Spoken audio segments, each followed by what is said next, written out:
Hey y'all, when people find out that I garden, the most common question I get asked is, what's the best way to garden?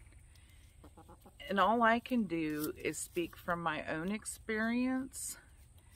I have gardened in 5-gallon buckets that I got from the Kroger bakery.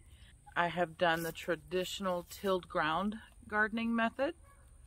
I have done the hay bale gardening, and I have done raised bed gardening. Of the four of those, I can say that raised bed gardening is probably the easiest. The problem with gardening in buckets is, in my experience, they had to be kept watered a whole lot more, especially here in 100-degree Texas. The problem with doing it in the ground, in my experience, were the weeds. I got a whole lot more weeds and was constantly battling weeds. The issue with hay bale gardening was, in my experience, I had to keep it watered a whole lot more.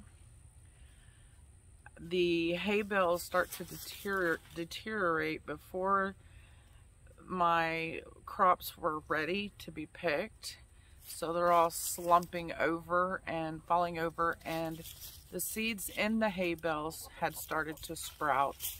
So here's my tomatoes growing, and here's all these sprouts coming up from the hay itself. So I was again pulling a bunch of basically weeds from the hay bales. And then the next year, yes, I could reuse the hay bales. I could compost them, but then you had to start all over again the next year with new hay bales.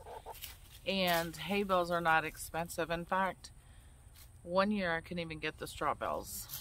We had a shortage, and you could forget it. You couldn't get them.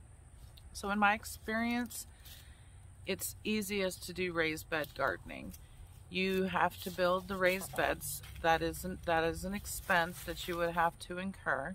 But in the long run, I have found it to be more environmentally friendly, more economical, easier on my 50-year-old back, and just all around an easier, better method of gardening. So that's my answer to that question. You guys have a good day.